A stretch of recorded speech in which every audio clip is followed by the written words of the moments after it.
شیعہ بن جاؤ، اس طرح کے شیعہ بن جاؤ، تمہارے عمل سے ظاہر ہو کہ تم میرے ہو۔ مجھے اس طرح کے شیعہ چاہیے جو چھوٹے چھوٹے معاملے کے اندر بھی عدل کا خیال رکھیں، انصاف پسند، جو چھوٹے معاملے میں بھی ایک دوسرے کو دھوکہ نہ دیتے، جنہیں خوف خدا ہو، جن کی نگاہ خدا پہ، جن کی نگاہ خدا پہ۔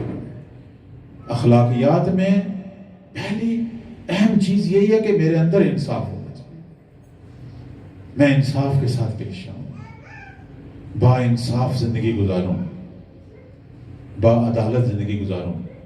انشاءاللہ باقی جو دو مورد ہیں میں انہیں بعد والے کل انشاءاللہ بیان کروں گا، ٹائم اپنے اختتام کو پہنچ رہا ہے۔ دیکھیں ہمارے امام نے دنیا میں عدالت کو محقق کرنا ہے، یہ تو آپ نے پڑھا ہے، مولا جب آئیں گے یملا الارض عدلا و قسطا، زمین کو عدل و انصاف سے، تو اکیلے مہدی نے زمین کو عدل و انصاف سے بھرنا ہے؟ نہیں، ان کے ساتھ ایک جماعت ملے گی۔ یہی ہم شیعہ، عادل مزاج شیعہ، جو مولا امام صادق کے فرمان کے مطابق انصاف پسند ہیں اپنے معاملات میں، ان کی ایک کثیر تعداد مولا کے ساتھ ملے گی۔ مجھے یہ بتائیں کبھی ایک پھول سے بہار آتی ہے؟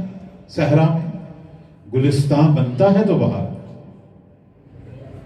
مولا ایک پھول ہے، گلستان کے منتظر۔ امام زمان کو اپنے ہم مزاج عادل ناصروں کی ضرورت ہے۔ ہماری تیاری یہی ہے، مولا کے ظہور کے لیے کوئی خاص تیاری نہیں ہے۔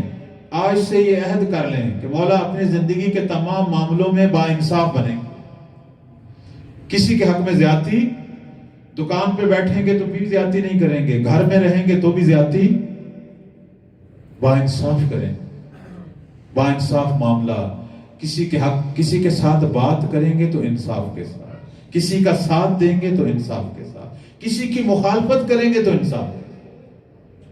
دیکھیں ساری چیزوں میں انصاف کا دائرہ بڑا وسیع ہے، بڑا وسیع ہے دائرہ، اور اللہ ہم سب کو ایسے با انصاف مومن بننے کی توفیق۔